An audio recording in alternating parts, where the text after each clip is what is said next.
Moms, dads, tahu nggak? The Lancet mengatakan 1 dari 10 wanita itu akan mengalami keguguran seumur hidupnya, dan itu berarti sekitar 23 juta angka keguguran yang terjadi setiap tahunnya. Kalau kita bagi lagi, itu berarti sekitar ada 44 keguguran yang terjadi setiap menitnya. It's a massive number. Yuk kita bahas.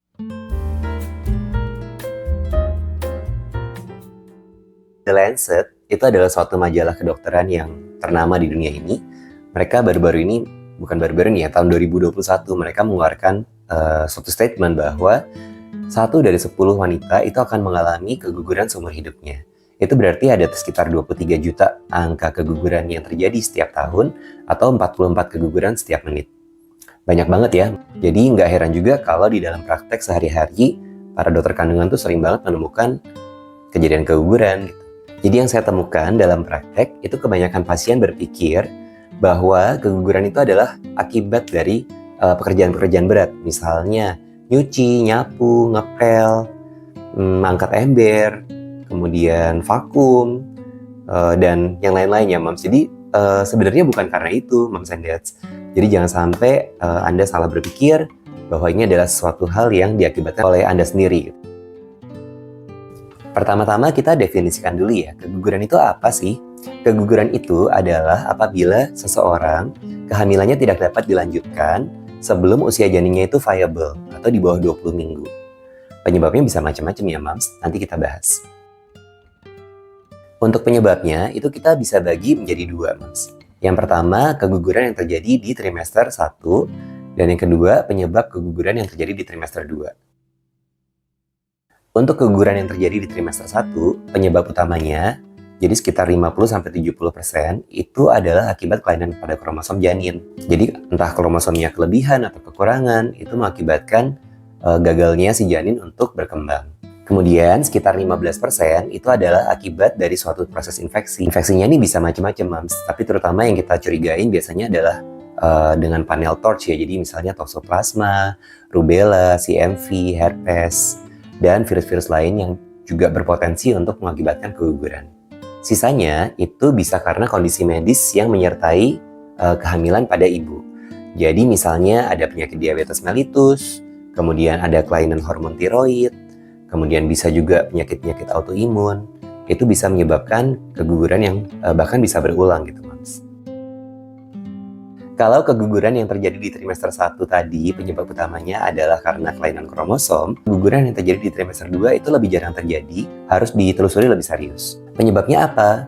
Antara lain bisa karena inkompetensi serviks, jadi serviksnya atau mulut rahimnya itu tidak dapat menahan beban dari kehamilan, sehingga dia pada suatu saat dia akan terbuka sendiri, dan isi dari rahim itu akan keluar, sehingga terjadi keguguran.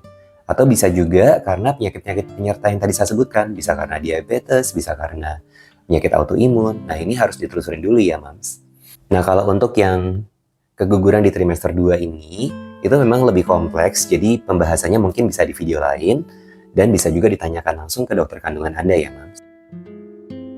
Gejala dari keguguran ini, pada umumnya, Mams, itu adalah keluarnya darah dari jalan lahir.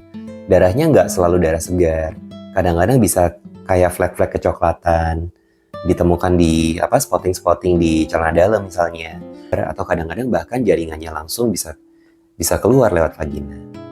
Dan biasanya kalau udah keluar jaringan disertai dengan perdarahan yang banyak. Nah kalau seperti itu harus segera diperiksakan ya, Mams, ke dokter kandungan untuk memastikan apakah kesehatan janinnya itu baik-baik saja, apakah kehamilannya baik-baik saja.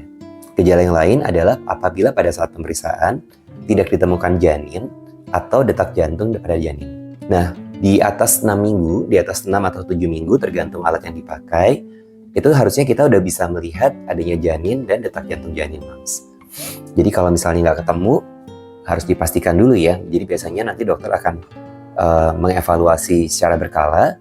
Kalau memang ternyata tetap tidak ada detak jantung, tetap tidak ada janinnya, maka itu bisa dikatakan bahwa Anda mengalami keguguran atau kehamilannya nggak berkembang.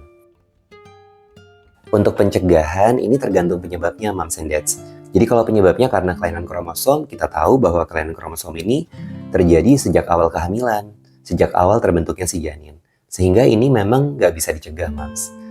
Tetapi apabila ini disebabkan oleh karena faktor lain, oleh karena diabetes, oleh karena penyakit autoimun dan yang lainnya, itu ada kemungkinan bisa dikontrol, sehingga ada kemungkinan juga untuk bisa dicegah.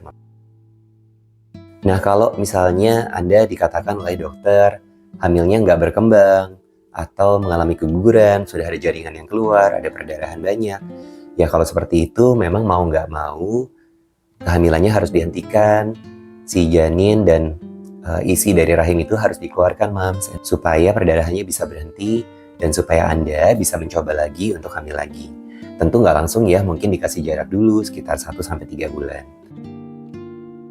Apakah keguguran ini bisa berulang, Dok? Jawabannya bisa.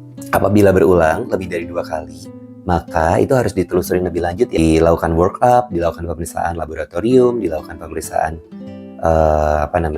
kondisi rahimnya, apakah rahimnya normal atau tidak. Nah, itu kita harus lakukan pemeriksaan yang lebih teliti lagi. Kesimpulannya, moms and dads memang nggak ada orang yang ingin kehamilannya mengalami masalah, nggak ada orang yang pengen mengalami keguguran. Akan tetapi kejadiannya tuh memang cukup banyak.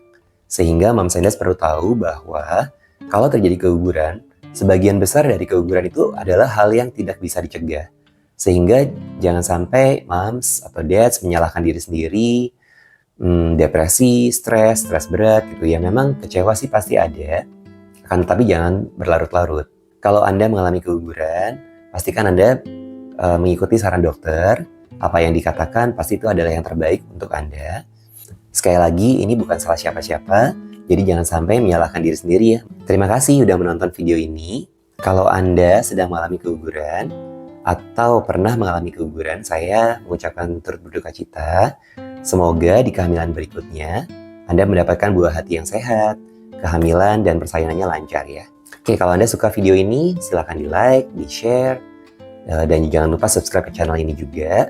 Kalau Anda punya ide tentang topik tertentu yang Anda ingin saya bahas, silahkan ketik di kolom komentar. Thank you. See you in the next video.